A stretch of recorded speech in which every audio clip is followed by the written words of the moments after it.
자, 우리 하나님 말씀 구약 성경 창세기 12장 1절에서 5절 말씀입니다. 창세기 12장 1절에서 5절 말씀, 구약 성경 14페이지입니다.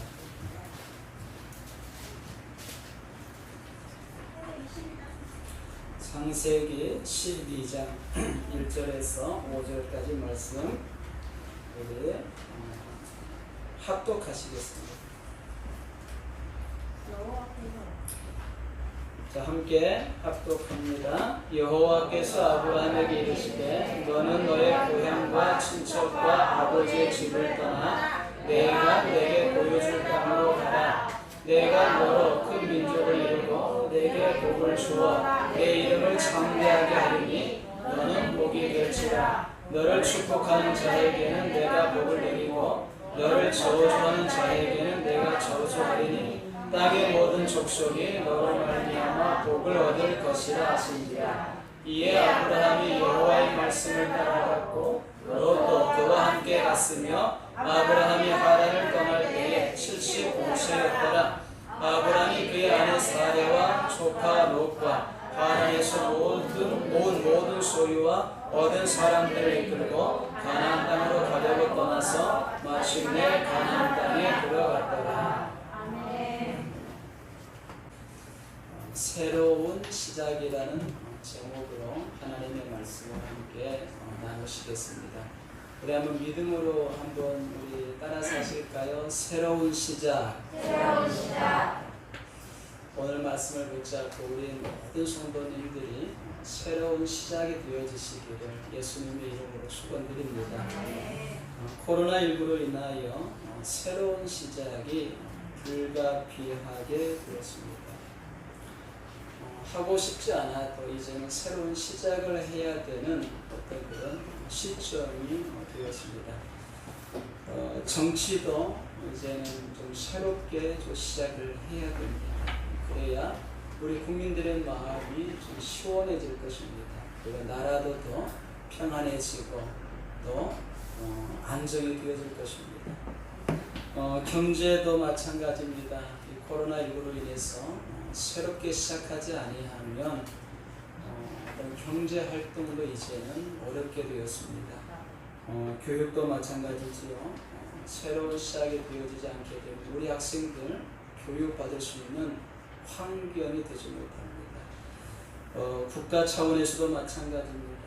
이제는 코로나19 사태 앞에서 새롭게 시작이 되어져야 됩니다. 한국 교회도 마찬가지입니다. 코로나19 사태로 인해서 큰 위기를 만났는데 한국 교회도 새롭게 시작되어져야 됩니다. 위기가 찾아왔다고 위기 앞에서 주저앉아 버리면 절대로 안 됩니다. 한국 교회는 제2의 부흥기를 맞이하기 위해서 새롭게 시작해야 되는 것입니다. 그런 차원에서 우리 푸른나무 교회도 오늘부터 정말 새롭게 시작되어지시기를 예수님의 이름으로 축원드립니다. 네. 저와 여러분들의 삶도 마찬가지입니다. 새로운 시작이 반드시 되어야 합니다. 네. 시인이며 수필가인 캐서린 폴시퍼가 이렇게 말했습니다. 모든 날이 새롭게 시작할 수 있는 기회이다. 그렇기에 어제의 실패에 대해서 생각하지 말고 긍정적인 생각과 기대로 오늘을 새롭게 시작하라. 과거에 얽매이지 말고 오늘 우리는 새롭게 시작해야 되는 것입니다.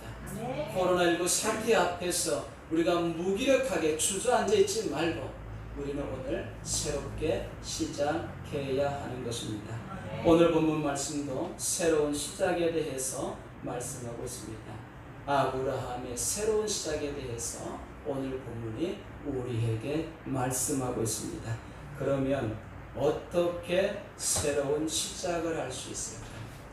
우리는 반드시 새로운 시작을 해야 되는데 그러면 어떻게 하면 새롭게 시작할 수 있을까? 크게 두 가지를 함께 살펴보도록 합니다. 첫 번째, 우리 한번 따라서 하시겠습니다. 떠나야 합니다. 오늘 본문 1절에 보게 되면 여호와께서 아브라함에게 이르시되 너는 너의 고향과 친척과 아버지의 집을 떠나 내가 내게 보여줄 땅으로 가라.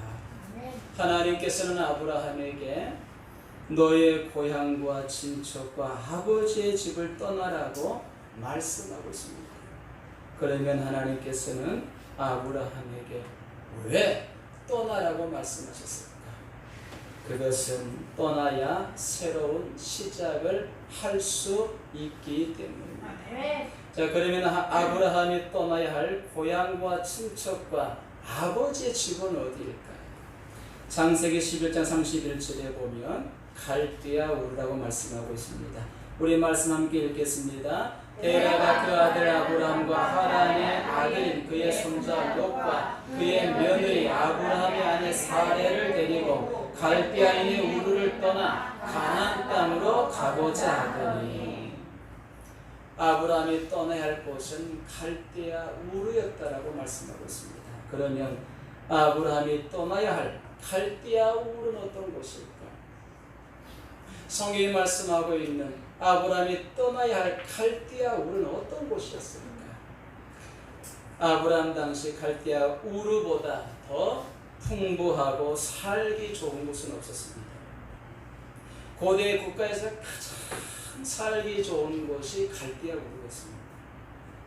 왜냐하면 이 갈대아 우르는 최초의 문명의 발상지 메소포타미아 지역이었기 때문입니다. 메소포타미 지역 안에, 문명의 발상지 안에 그 중심지에 갈대아 우르가 자리 잡고 있었기 때문입니다. 메소포타미아 문명은 티그리스 강과 유프라데스 강 유역인 메소포타미아 평원에서 일어난 문명입니다. 기원전 3000년경 수메르인이 이 지역에 정착하여 농사를 지으며 우르를 비롯해서 여러 곳에 도시, 국가를 세웠습니다. 그리고 수메르인은요, 도시 한가운데에 그들의 신을 모시는 신전을 세웠고 활발한 상업활동을 하면서 문자를 만들어 세우겠습니다. 수메르인들이 사용한 문자는요, 쐐기 모양의 문자라서 쐐기 모양의 어떤 글자란 뜻에서 설형 문자 이렇게 말하게 됩니다. 아마 우리가 학교 다니면서 아마 배우셨을 거예요. 설형 문자. 쐐기 모양의 글자란 뜻에서 설형 문자라고 말을 합니다. 심지어 아브라함의 고향인 갈대아 우르는요, 최고의 도시 국가였습니다. 왜냐하면 다른 도시에 비해서 이 갈대아 우르는요, 도시 전체가 2층으로 만들어서 2층. 대단하죠. 도시 전체가 2층으로 만들어졌습니다. 그리고 이 하수구 역할을 했던 수로가 이미 만들어져 있었어요. 이 산에서 물을 끌어와 가지고 2층에 물이 들어오게 했고 2층 한 바퀴를 돈 다음에 그 물이 1층으로 내려가서 또 1층 한 바퀴 돌고 밖으로 빠져나가도록 수로를 계획했다는 것입니다. 놀랍죠. 그러니까 얼마나 정말로 아름다운 도시였는가, 얼마나 살기 좋은 도시였는가를 말씀하고 있는 것입니다. 여러분, 그때 당시에는요, 이 사람들이 이렇게 길에 다니기가 참 쉽지 않았어요. 그때 당시에는 동물들, 똥 오줌들이 널려 있었던 어떤 그런 시대였습니다. 그런데 이 갈대아 우르는 그러한 것들을 다 정비했다는 것입니다.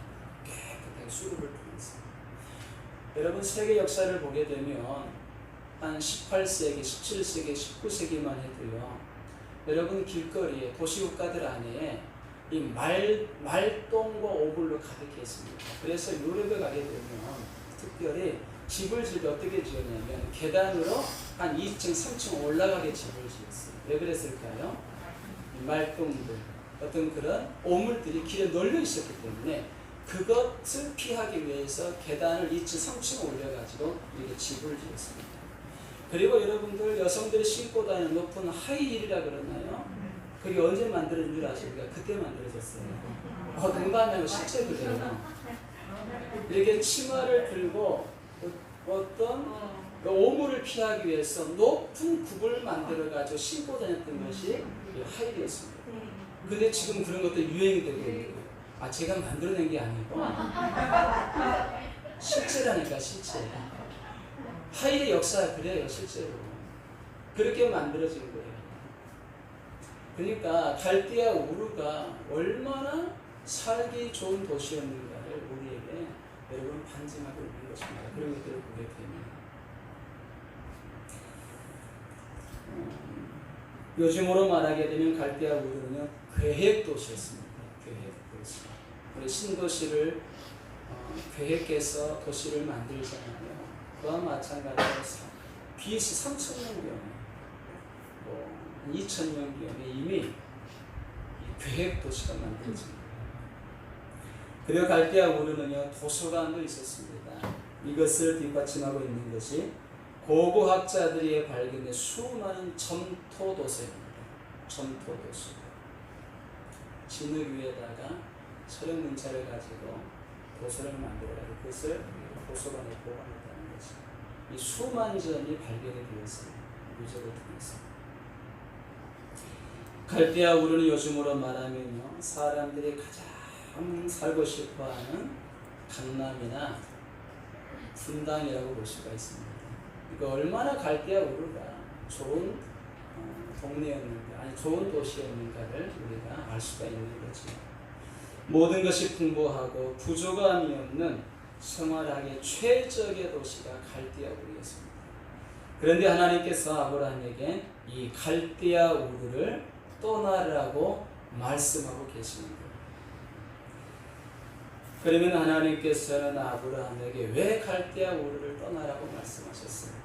그것은 우리 한번 따라서 하시겠습니다. 하나님을 섬기기에 적합하지 않은 장소였기 때문입니다.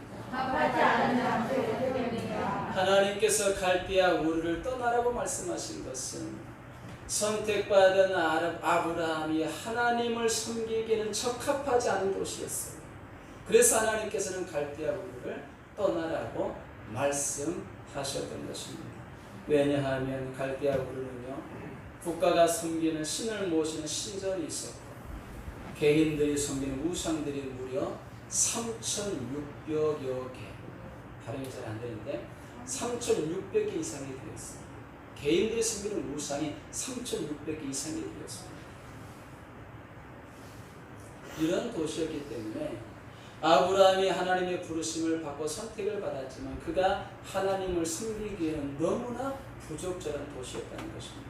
그래서 하나님께서는 아브라함에게 인간적으로 보게 되면 너무나 살기 좋은 곳이었지만 그곳을 떠나라고 명령을 하셨던 것입니다. 그러나 아브라함이 갈대아 우르기를 떠나기 쉬웠을까요? 현실적으로 보면 쉽지 않았을 것입니다. 왜냐하면 두 가지 이유로 생각해 볼 수가 있는데, 첫 번째는 앞에서 말씀드린 것처럼 갈대아 우르가 살기 너무 좋은 것입니다. 너무나 살기 좋은 곳입니다. 부족함이 전혀 없는 곳인데 여러분 그 장소를 떠나기 쉽겠습니까? 그래서 현실적으로 보게 되면 떠나기가 쉽지 않다는 것이죠. 또 한 가지 이유는 무엇이냐면 당시 고향을 떠난다는 것은요, 죽음을 각오해야 했습니다. 갈대아 우르 안에서 지내게 되면 치안이 보장이 되어져요. 그러나 그 도시를 벗어나게 되면 그때부터 도적과 강도들의 어떤 공격 대상이 되는 것입니다.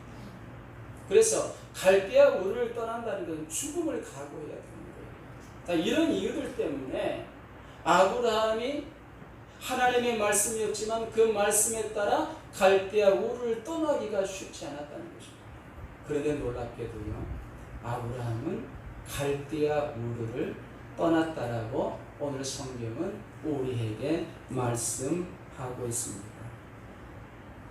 어떻게 그것이 가능했을까요? 그것은 하나님께서 아브라함에게 약속의 말씀을 주셨기 때문에 그런 거예요.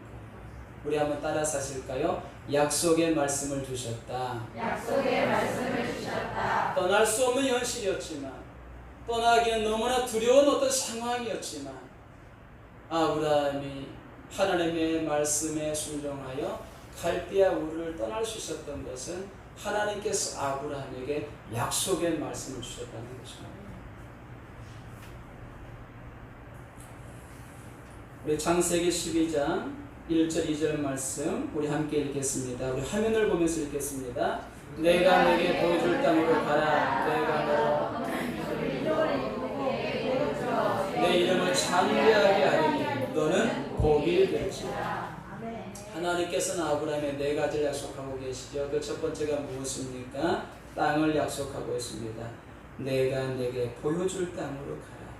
이 말씀은 땅에 대한 약속의 말씀입니다.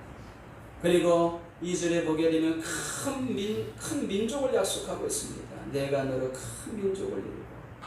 여기서 큰 민족이라는 건 두 가지 의미를 가지고 생각해 보아야 됩니다. 첫 번째는 이 큰 민족의 약속은 우리 한번 따라서 하시겠습니다.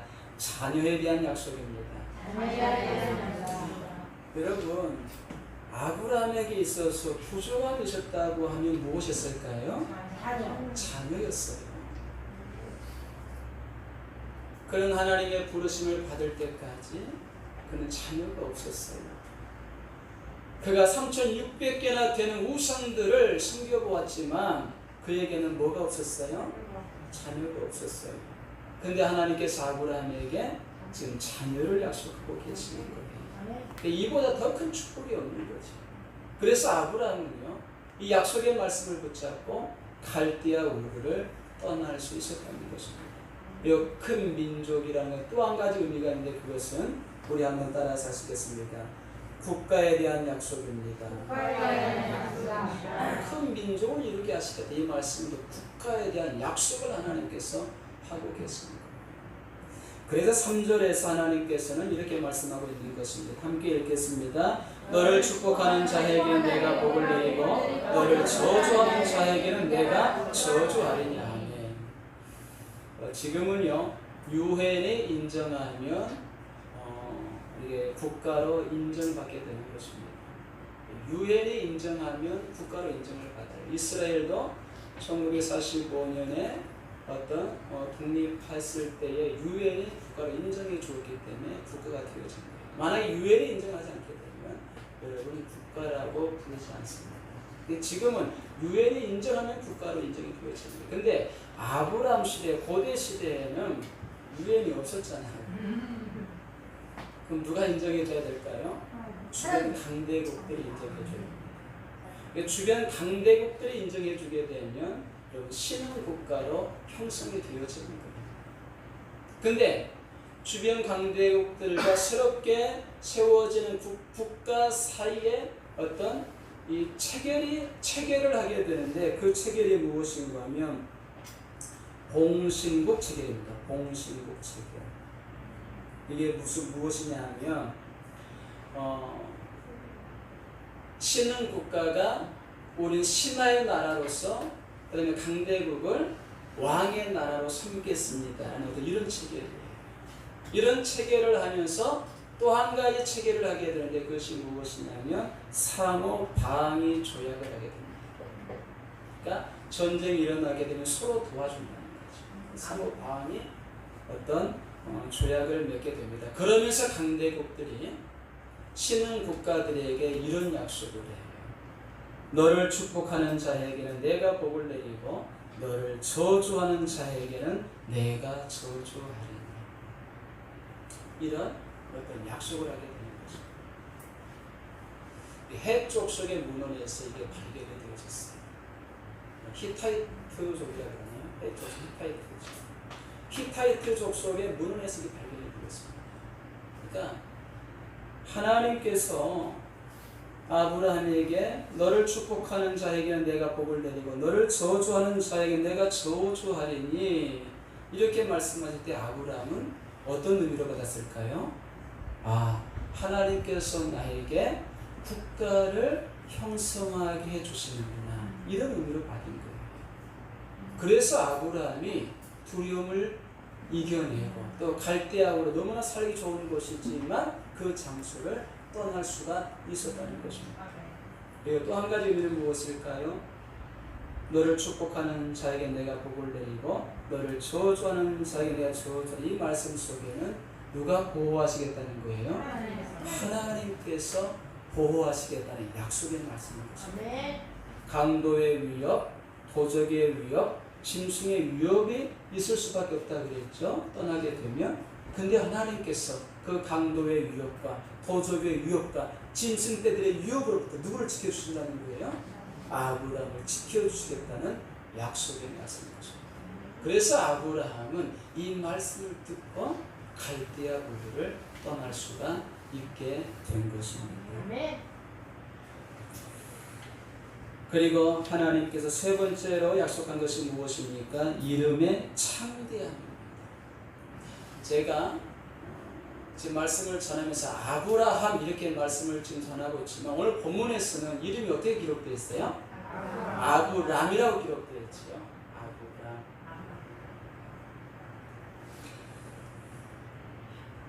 이름이 창대함의 약속을 하시면서 하나님께서는 아브람의 이름을 바꿔주시죠. 뭐라고 바꿔주십니까? 아브라함이라고 바꿔주시죠. 여러분, 아브라함의 이름의 뜻은 존귀의 아버지라는 뜻을 가지고 있어요. 이것은요, 한 가정의 아버지라는 거예요. 아브라함은 한 가정의 아버지라는 것입니다. 그러나 아브라함은 민족, 열방의 아버지라는 뜻을 가지고 있는 거예요. 그래서 하나님께서는 너의 이름을 창대하게 해주겠다 약속하면서 그 이름을 바꿔주신 것입니다. 실제로 아브라함은 나중에 그 이름이 창대하게 되잖아요. 네 번째 약속은 무엇입니까? 하나님께서는 복을 약속하고 있습니다. 자, 여기서 말씀하고 있는 복은요, 두 가지 의미로 생각해 볼 수 있습니다. 여러분, 갈대아 우르는 어떤 곳이라 그랬어요? 풍성한 곳이라 그랬죠. 살기에 부족함이 전혀 없는 곳이라 그랬죠. 근데 하나님께서 그 갈대아 우르를 떠나라고 말씀하셨잖아요. 근데 하나님께서 네가 그곳을 떠나도 내가 너에게 뭘 주겠다? 복을 주겠다고 약속하고 계시는 거예요. 더 큰 의미가 있습니다. 여기서 말씀하고 있는 복은 너를 통해서 온 인류를 구원할 메시아가 오게 될 것이다. 그 약속을 지금 하고 계시는 것이 복의 약속인 것입니다. 이 모든 하나님의 약속들을 종합해 보면 하나님께서 아브라함에 약속하신 것은 우리 한번 따라서 하시겠습니다. 하나님 나라의 약속입니다. 하나님 나라의 약속입니다. 거대한 약속입니다. 하나님께서는 아브라함을 통해서 하나님의 나라를 이루시겠다고 약속하고 계시는 거예요. 그런데 아브라함이 직감적으로 하나님이 주신 깨달음이죠. 직감적으로 분명하진 않지만 선명하진 않지만 그 하나님의 약속이 깨달아지는 거예요. 그래서 갈대아 우르를 아브라함은 떠날 수가 있었던 것입니다. 아멘. 그리고 이 하나님의 나라의 약속은 누구를 통해서 완성이 되어집니까? 예수 그리스도를 통해서 완성이 되어지는 것입니다. 여러분, 성경에 보게 되면 하나님께서 이런 말씀을 많이 하셨습니다. 나는 아브라함과 이삭과 야곱의 하나님이다. 이런 말씀을 굉장히 성경에서 말씀하고 계십니다. 이 말씀이 어떤 의미일까요? 여러분, 이 말씀은요, 나는 너희와 언약을 맺은 하나님이라는 것입니다. 그리고 반드시 그 언약을 지키겠다는 다짐의 말씀입니다. 여러분, 그때 당시에 아브라함 시대 고대 국가에서는 나라와 나라 사이에 언약을 맺으면서 어떤 조약을 맺으면서 반드시 세 사람의 이름이 들어가야 됩니다. 그러니까 한 사람의 이름만 쓰고 조약을 맺는 것은 반드시 세 사람의 이름이 기록이 되어져야 되는 거예요. 그러면서 그것을 서로 주고받는 거예요. 그리고 그것을 자신들이 섬기고 있는 신전에 모셔두는 것입니다. 모세가 시내산에서 10계명을 받게 되지요. 근데 몇 개를 받게 됩니까? 2개를 받게 돼요. 그렇죠? 2 돌판을 받게 됩니다. 우리는 그 2 돌판을 지금까지 어떻게 해석을 했는가 하면 5계명 한쪽, 아니면 5계명 한쪽, 아니면 하나님에 관한 계명 한쪽, 아니면 사람에 관한 계명 한쪽, 이렇게만 생각을 했습니다. 근데 이것은요, 하나님께서 이스라엘 백성들과 언약을 맺는 그런 어떤 의미가 담기고 있는 거예요. 그래서 2 돌판을 만든 거예요. 그래서 그 두 돌판을 어디에 모셔두었습니까? 이스라엘 백성의 숨기는 신전 성막 안에, 그것도 법궤 안에 그 돌판을 모셔두었던 거예요. 이것은 약속을 체결하신 하나님을 말씀하고 계시는 것입니다. 그래서 하나님께서는 아브라함과 언약을 맺으셨고, 이삭과 언약을 맺으셨고, 야곱과 언약을 맺으셨다는 것입니다. 그래서 나는 아브라함과 이삭과 야곱의 하나님이다라고 말씀하고 계시는 거예요. 그러면서 나는 그 약속을 반드시 이루겠다고 선포하고 계시는 것입니다. 그런데 그 약속을 누굴 통해서 완성하신 거예요? 예수 그리스도께서 이 땅에 오심을 통하여 완성되어진 것입니다. 하나님께서는 약속하신 것을 반드시 이루시는 분이심을 믿으시기를 예수님의 이름으로 축원드립니다.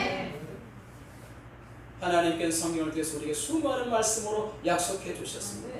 어쩌면 이제 예배 드릴 때에도 저와 여러분들에게 하나님의 감동으로 약속하고 계실 수 있습니다. 그런데 그 하나님의 약속은 반드시 성취가 되어진다는 것을 여러분 믿음으로 받으시기를 예수님의 이름으로 축원드립니다. 저와 여러분들도 마찬가지입니다. 하나님의 약속의 말씀을 붙들고 새로운 시작을 위해서 떠나셔야 돼요. 그러면 우리가 떠나야 할 장소는 어디일까? 우리가 떠나야 할 자리는 어디일까? 여러분, 실패로 인한 낙심과 절망의 자리에서 떠나야 됩니다. 얼마나 많은 사람들이 실패하고 있는지 몰라요. 때론 저와 여러분도 실패를 경험했을 것입니다. 그 실패로 인해서 우리는 낙심하고 절망할 수밖에 없어요. 단순히 어떤 사업만 말씀드리는 것이 아닙니다. 내가 어떠한 것을 계획했는데 그것을 이루지 못했어요. 나의 삶을 들여다보게 되면 실패투성입니다.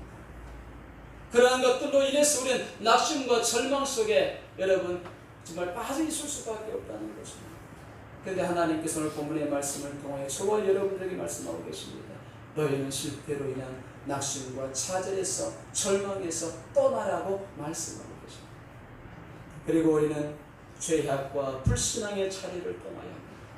이 세상에는요, 죄악의 자리가 얼마나 많은지 몰라요. 불신앙의 자리가 얼마나 많은지 모릅니다. 우리는 그 죄악의 자리와 불신앙의 자리에서 반드시 떠나야 되는 것입니다. 우리의 마음을 사로잡고 있는 부정적인 생각, 부정적인 감정에서도 저와 여러분 떠나셔야 돼요. 목사도요, 부정적인 생각이 들어올 때가 얼마나 많은지 몰라요. 부정적인 감정이 들어올 때가 얼마나 많은지 몰라요. 근데 부정적인 생각이 들어오고 부정적인 감정이 들어오면 너무너무 괴로워요. 아무것도 안 되는 거예요. 아니, 할 수도 없는 거예요. 그 부정적인 생각과 부정적인 감정들이 내 몸을 망가지게 하고 내 마음을 망가지게 하고 내 영혼을 망가지게 하고 내 삶을 망가지게 한다는 것입니다. 그래서 저와 여러분, 부정적인 생각과 부정적인 감정에서 그 자리에서 떠나야 되는 거예요. 잘 안 됩니다. 하나님께 도움을 구하십시오. 하나님이 부정적인 생각에서 벗어나기를 원합니다. 이 부정적인 감정에서 벗어나기를 원합니다. 하나님 도와주세요. 아브라함이 결단하고 떠나주셨던 것처럼 나도 이 부정적인 생각과 감정에서 떠나게 해주세요. 우리 몸부림치면서 기도할 필요가 있어요. 하나님을 바라볼 필요가 있습니다. 반드시 벗어내야 돼요. 반드시. 하나님을 섬기지 못하게 하는 자리에서 저와 여러분들은 떠나야 되는 것입니다. 그래야 우리 한번 따라서 하시겠습니다. 하나님께서 디자인하신 새로운 시작을 할 수가 있습니다. 실패로 인한 낙심과 절망의 자리, 죄악과 불신앙의 자리, 부정적인 생각과 부정적인 감정, 하나님을 섬기지 못하게 하는 자리에서 저와 여러분들이 결단하고 떠날 때에 하나님께서 디자인하신, 내가 디자인한 것이 아니라 하나님께서 디자인하신 새로운 시작을 저와 여러분들이 할 수가 있다는 것입니다. 아멘. 이 말씀을 붙잡으시기를 예수님의 이름으로 축원드립니다. 아멘. 오늘부터 저와 여러분들은 새로운 시작이 되어져야 되는 거예요. 아멘. 과거에서 벗어나야 됩니다. 그리고 미래를 향해서 새롭게 출발하는 시작이 되어져야 되는 거예요. 코로나19가 우리의 마음을 너무나 힘들게 하고 있습니다. 우리의 삶의 여러 가지 많은 문제들이 우리의 몸과 마음을 지치게 하고 넘어지게 하고 있습니다. 그러나 오늘 말씀을 붙잡고 용기를 내십시오. 아멘. 새롭게 시작하십시오. 아멘. 그러면 하나님께서 함께 하시고 인도해 주시고 도와주시는 것입니다. 아멘. 새로운 시작을 위해서 우리가 두 번째 해야 될 것은 한번 따라서 하시겠습니다. 하나님의 말씀을 따라가야 합니다. 하나님의 말씀을 따라가야 창세기 10장 4절 상반절에 보면 이에 아브라함이 여호와의 말씀을 따라갔고, 여기서 말씀을 따라갔고 원의 의미를 보면 두 가지 의미를 가지고 있습니다. 그 첫 번째 의미는 모든 판단의 기준이 하나님의 말씀이었다는 것입니다.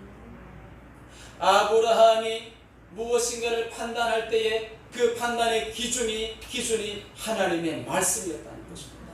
자신의 생각도 아니었고, 자신의 감정도 아니었고, 자신의 방법도 아니었고, 자신의 계획도 아니었고, 어떤 세상 기준이 아니었다는 것입니다. 오직 하나님의 말씀이 판단의 기준이었다는 거예요. 그러니까 아브라함의 삶이 잘못될 수가 없는 거예요. 실패할 수가 없는 것입니다. 아니, 실수할 수도 없는 거예요. 판단의 기준이 하나님의 말씀인데 어떻게 잘못되겠습니까? 어떻게 실패하겠습니까? 저와 여러분들도 마찬가지인 것입니다. 모든 판단의 기준이 하나님의 말씀이 되어야 되는 것입니다. 이것이 새롭게 시작할 수 있는 비결이라고 성경 우리에게 말씀하고 계십니다. 말씀을 따라가고의 또 한 가지 의미는 하나님의 말씀만 따라서 행동했다는 것입니다. 하나님의 말씀만 따라서 행동했다. 세상에 휩쓸려서 행동하지 않았다는 것입니다. 감정에 치우쳐서 행동하지 않았다는 것입니다. 욕심의 생각에 치우쳐서 행동하지 않았다는 것입니다. 사람의 말에 따라 행동하지 않았다는 거예요. 오직 하나님의 말씀만 따라서 아브라함이 움직였다는 거예요. 저와 여러분들의 삶이 바로 이런 삶이 되어야 되는 것입니다. 이것이 바로 오늘 본문이 말씀하고 있는 말씀을 따라가고의 말씀인 것입니다. 새로운 시작을 위해서는 모든 판단의 기준이 하나님의 말씀이 되어야 하는 것입니다. 그리고 하나님의 말씀만을 따라서 행동해야 하는 것입니다. 왜냐하면 하나님의 말씀만이 저와 여러분들을 따라 사시겠습니다. 새롭게 할 수 있습니다. 새롭게 할 수 있습니다. 하나님의 말씀만이 저와 여러분들을 새롭게 할 수 있기 때문에 아멘. 하나님의 말씀만을 따라가야 합니다. 아브라함에게 자식이 없었지만 하나님의 말씀을 따라갔을 때에 하나님께서 아브라함에게 자식을 주었습니다. 그리고 그 자녀를 통해서 큰 민족을 이루게 하셨습니다. 저와 여러분들이 하나님의 말씀을 따라가야 될 이유는 우리의 연약한 부분들, 우리의 부족한 부분들을 하나님의 말씀이 채워주기 때문에 그런 것입니다. 우리의 삶 가운데 부족함을 느끼십니까? 연약함을 느끼십니까? 하나님의 말씀을 따라가십시오. 그러면 그 하나님의 말씀이 저와 여러분들의 연약함과 부족함을 반드시 채워주시는 것입니다. 아멘. 내가 채우려고 하니까 계속 부족함을 느낄 수밖에 없는 것입니다. 아멘. 아니, 채워지지 않는 거예요. 계속해서 연약하면 더 나타나는 거예요. 그러나 하나님의 말씀이 기준이 되어 판단하고 하나님의 말씀을 따라 행동하게 되면 우리의 부족한 모든 부분들, 연약한 모든 부분들은 하나님의 말씀이 채워주시는 것입니다. 아멘. 이 하나님의 은혜를 받아 누리시기를 예수님의 이름으로 축원드립니다. 아멘. 하나님의 말씀을 따라감으로 우리의 삶에 혁명이 일어나고 놀라운 변혁이 일어나는 새로운 시작이 열리시기를 예수님의 이름으로 축원드립니다. 아멘. 말씀을 맺겠습니다. 본문 5절에 보면 마침내 가나안 땅에 들어갔더라 라고 말씀하시며 말씀을 마무리하고 있습니다. 이것은 아브라함에게 새로운 시작이 되었다는 선언적인 말씀인 것입니다. 갈대아 우리의 삶을 끝내고 이제는 하나님의 약속하신 가나안 땅의 삶이 시작되었다는 선언적인 말씀인 것입니다. 그러면 아브라함의 새로운 시작은 무엇입니까? 두 가지를 살펴볼 수 있는데, 그 첫 번째는 우상을 섬겼던 아브라함이 이제는 누구를 섬기게 되었다? 하나님을 섬기기 시작했다는 것입니다. 갈대아 우르를 벗어나지 않게 되면 절대로 아브라함은 우상을 버릴 수도 없고 하나님을 섬길 수도 없습니다. 근데 그가 갈대아 우르를 떠나서 마침내 가나안 땅에 들어감을 통하여 그는 누구만을 섬길 수 있게 되었다? 하나님만을 섬길 수 있게 되었다라고 말씀하고 계십니다. 또 한 가지 의미는 하나님의 축복이 시작되었다는 것입니다. 갈대아 우르에서 받아 누렸던 또 풍성함의 은혜보다도 하나님께서 더 풍성함의 은혜를 부어주시는 그 하나님의 축복을 아브라함이 이제는 받아 누리기 시작했다는 것입니다. 이것이 마침내 가나안 땅에 들어갔더라, 이 말씀의 의미인 것입니다. 저와 여러분들도 마찬가지입니다. 실패로 인한 낙심과 절망의 자리, 죄악과 불신앙의 자리, 부정적 생각과 부정적 감정의 자리, 하나님을 섬기지 못하게 하는 자리에서 떠나야 합니다. 그리고 모든 판단의 기준이 하나님의 말씀이 되고 하나님의 말씀만을 따라서 행동해야 합니다. 그러면 마침내 새로운 시작이 되는 것입니다. 하나님만을 섬기는 새로운 시작이 되는 것입니다. 그리고 하나님의 축복이 시작되는 것입니다. 하나님만을 섬기고 하나님의 축복을 받아 누리는 새로운 시작이 되시기를 예수님의 이름으로 축원드립니다.